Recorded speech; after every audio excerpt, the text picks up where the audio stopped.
setelah kita mendirikan sholat duhur berjamaah, semoga semua yang telah kita lakukan mendapatkan keridhaan dan keberkahan dari Allah Subhanahu wa taala. Amin ya rabbal alamin. Hadirin dan hadirat yang dimuliakan oleh Allah Subhanahu wa taala, saat ini kita mulai melihat begitu banyak saudara-saudara kita yang melaksanakan ibadatul haji. Semoga semua saudara kita, baik yang telah berangkat dan yang akan berangkat, semoga semua dijadikan hajinya haji yang mabrur dan mabrurah. Amin ya rabbal alamin. Di dalam kitab-kitab para ulama ahlul hadis disebutkan ada 4 amalan yang disebutkan secara teks, secara redaksi, secara nason. Amalan itu bila kita lakukan, maka kita mendapatkan pahala seperti berhaji. Tentunya hadis-hadis ini menunjukkan kemahabijaksanaan Allah Subhanahu wa taala. Karena haji ini kita tahu merupakan ibadah yang tidak semua memiliki kesempatan untuk bisa melaksanakannya. Oleh karena itu di dalam Al-Qur'an Allah katakan walillahi 'alan nasi hijjul bait man istata'a. Jadi diiringi dengan kalimat bagi yang mampu. Karena memang haji ini diwajibkan bagi setiap muslim, tetapi bagi yang memiliki kemampuan. Disebutkan kemampuan karena memang haji adalah ibadah yang waktunya terlama, kemudian biayanya pun terbesar, tenaganya pun yang paling besar dikeluarkan untuk berhaji. Maka di situ ada kalimat manis tatoa, siapa yang mampu. Bahkan di dalam rukun Islam diletakkan yang kelima, karena tidak semua mampu, maka diwajibkan hanya 1 kali seumur hidup. Ini menunjukkan memang ibadah haji ini adalah hanya untuk sebagian dari umat Nabi Muhammad SAW yang memiliki kemampuan. Tetapi untuk meraih pahalanya, ternyata Allah tidak memberikan hanya pada hamba-hamba tertentu. Setiap kita ternyata bisa mendapatkan kemuliaan pahala orang yang berhaji. Apa saja amalan itu? Yang pertama, ini semuanya berdasarkan hadis Rasulullah SAW.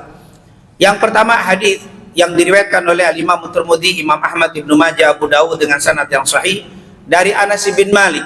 Rasulullah pernah bersabda, "Man shallal ghadata fi jama'atin, thumma qa'ada yadhkurullaha hatta tatlu asy-syams, thumma shalla rak'atain, kanat lahu ta'dilul haji wal umrah." Tamah. Hadits ini mengatakan siapa yang sholat subuh berjamaah, ini tentunya bagi laki-laki. Siapa yang sholat subuh berjamaah lalu dia berzikir, tidak meninggalkan tempat sholatnya sampai terbit matahari, kemudian saat selesai terbit matahari syuruk, lalu dia sholat 2 rakaat, maka apa kata Rasulullah SAW? Kana telahu ta'dilul hajja wal umrah, sungguh dia mendapatkan pahala haji dan umrah. Tamah, sempurna. Subhanallah, ternyata Allah Subhanahu wa taala maha sayang, Allah maha kasih, Allah maha bijaksana. Walaupun tidak semua bisa memperoleh dan melaksanakan ibadah haji, tapi pahala berhaji itu bisa diperoleh oleh setiap kita. Usahakan kalau memang bisa 1 pekan sekali sholat subuh berjamaah di masjid, lalu selesai sholat jangan berangkat dulu, duduk di tempat sholatnya, boleh baca Quran, boleh berzikir, boleh selawat, boleh ikut kajian-kajian sampai terbit matahari sekitar jam 6 pagi. Setelah itu sholatlah 2 rakaat, maka kita seperti berhaji, kata Rasulullah SAW. Kalau tidak bisa sepekan sekali, 1 bulan sekali, kalau tidak bisa setahun sekali, kalau tidak bisa jangan sampai tidak pernah seumur hidup sholat isyraq, karena berarti kita seumur hidup tidak pernah berhaji. Oleh karena itu insyaallah kita semua diberikan taufik hidayah untuk bisa menjalankan apa yang diajarkan Nabi kita Nabi Muhammad SAW. Yang kedua, hadis Rasulullah diriwayatkan oleh Imam Ibnu Majah dari Abu Umamah Al-Bahili. Apa yang kita lakukan ini adalah pahalanya luar biasa. Apa kata Abu Umamah Al-Bahili? Man ghada ila masjidin la yuridu illa ayyata'allama khairan aw yu'allimah, wa fi riwayah au ya'lama illa kanat lahu ka ajril hajj taman hijjatuhu. Hadis yang sangat sederhana dan kita amalkan ini. Apa kata Rasul? Dari Abu Umamah Al-Bahili, man ghada, siapa yang di waktu siang, man ghada ilal masjid, siapa yang di waktu siang dia menuju ke masjid, liyata'allama khairan, untuk belajar agama. Di riwayat yang lain, la yuridu illa ayyata'allama khairan, dia tidak menginginkan siang-siang datang ke masjid illa kecuali hanya untuk belajar agama. Au yu'allimah, atau guru yang mengajarkan agama, kana lahu ka ajril hajj, maka dia mendapatkan pahala haji taman hijjatuhu, hajinya sempurna. Sangat mudah sekali ternyata ketika kita di siang hari seperti ini, kita luangkan waktu hanya beberapa menit untuk mengikuti majelis-majelis ilmu. Kata Rasulullah, diriwayatkan oleh Al-Imam Ibnu Majah dengan sanad yang hasan dari Abu Umamah Al-Bahili, orang itu kalau ikhlas lillahi ta'ala, la yuridu illa yata'allama bihi khairan au yu'allima, ustadznya ikhlas, gurunya ikhlas, muridnya jamaahnya ikhlas untuk belajar agama di masjid di siang hari. Disebutkan di situ ghada, karena jam itu jam tantangannya penuh, jam waktu istirahat, jam waktu ke kantin dan seterusnya, tapi kita mau duduk dalam keadaan lelah, dalam keadaan capek, ngantuk karena ingin belajar agama. Apa kata Rasul? Kana lahu ka ajril hajj, sungguh dia mendapatkan pahala seperti berhaji. Ustaz, alangkah mudah, alangkah gampang sekali untuk mendapatkan. Apa betul ini? Ini hadis Rasulullah. Dan Allah berbeda dengan kita. Kita mungkin kalau kerja sedikit digaji yang sangat besar akan mustahil. Kadang-kadang gaji kita sesuai dengan pekerjaan kita, tetapi Allah yang maha kaya, Allah tidak melihat besar dan kecil pekerjaan kita, tetapi ketika dia sungguh-sungguh melaksanakan ikhlas karena Allah, melakukan perintahnya, maka Allah tidak segan-segan memberikan pahala yang sangat besar. Ini hadis Rasulullah yang kedua. Yang ketiga, hadis masih dari Abu Umamah Al-Bahili, tapi hadisnya lebih kuat daripada hadis Abu Umamah yang pertama tadi. Hadisnya dari Imam Ahmad Tirmidzi dengan sanad yang sahih. Rasulullah SAW pernah bersabda, man kharaja min baitihi mutatahhiran ila salatin maktubatin kana lahu ka ajril hajj. Kata Rasulullah SAW, man kharaja min baitihi, siapa yang keluar dari rumahnya mutatahhiran, dalam keadaan berwudu, dalam keadaan bersuci, ila salatin maktubah, dia ke masjid hanya untuk mendirikan sholat fardu, maka baginya mendapatkan pahala seperti berhaji. Berarti saat kita di rumah ada masjid, ada mushola di dekat rumah kita, di tempat tinggal kita, ayo jangan tinggalkan masjid itu, datanglah sholatlah di masjid itu, tapi dengan syarat mutatahhiran min baiti, sholat dengan berwudu dari rumah. Kata para ulama, kalau tidak berwudu dari rumah tidak dapat keistimewaan ini. Keistimewaan ini diberikan kepada orang yang keluar ke masjid dengan wudhu dari rumah. Yang jadi masalah kita saat ini di kantor, rumah kita jauh, mau ke masjid Baitul Adl, kita mau berangkat ke rumah kita, wudhu sudah lewat duluan. Lalu bagaimana? Saat kita menuju kantor kita berwudhulah, berwudhu. Saat kita ke kantor kita dalam keadaan berwudhu.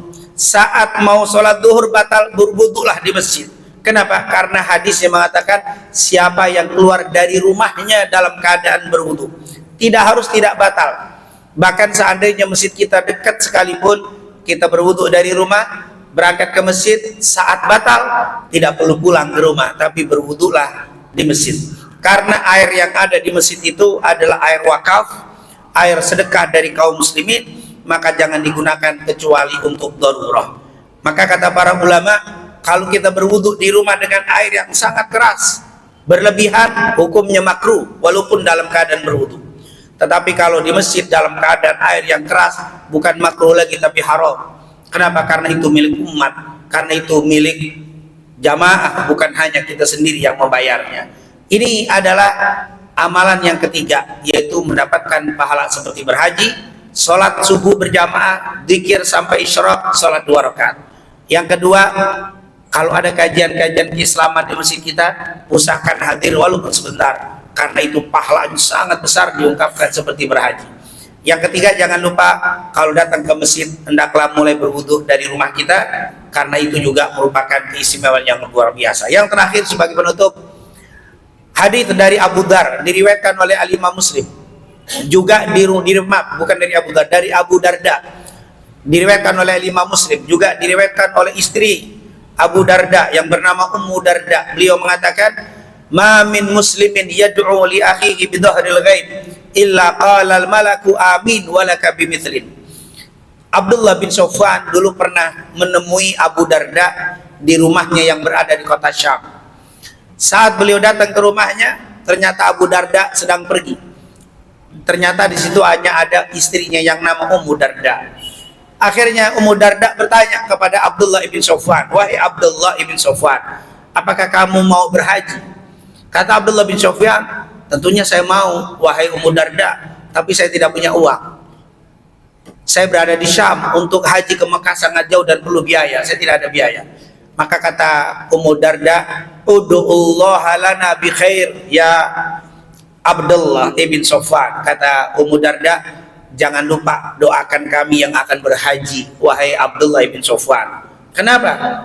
Rasulullah pernah bersabda, "Ma min muslimin yad'u li akhihi bi dhahril ghaib illa qala al malaku amin wa laka bimithlin." Tidak ada orang yang berdoa untuk saudaranya yang sedang pergi haji, yang sedang melakukan ibadah, lalu dia berdoa, dan orang yang didoakan tidak tahu kalau kita sedang berdoa untuk dia, maka malaikat akan mengatakan amin, dan untukmu apa yang dia peroleh.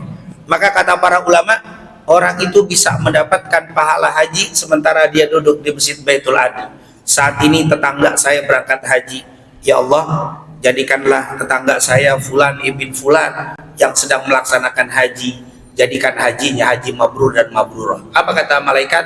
Amin, untukmu apa yang dia dapat. Apa kata ulama? Orang bisa duduk di satu tempat berdoa untuk saudaranya yang berhaji, maka dia mendapatkan pahala berhaji walaupun tidak berhaji. Sesuatu yang kelihatannya mudah tapi terasa sulit bagi orang yang memiliki hati yang kurang bersih. Hanya orang-orang yang beriman dan memiliki hati bersih yang bisa mengangkat tangan untuk berdoa bagi saudaranya, sementara saudaranya tidak tahu kalau dia berdoa secara diam-diam. Inilah insya Allah Allah jadikan kita semuanya hamba-hambanya yang berhati bersih.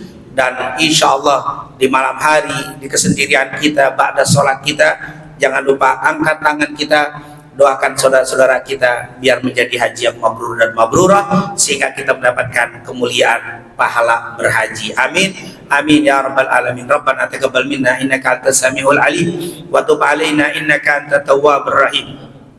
Dan kita doakan untuk saudara-saudara kita yang berangkat haji, semoga dijadikan hajinya mabrur dan mabrurah.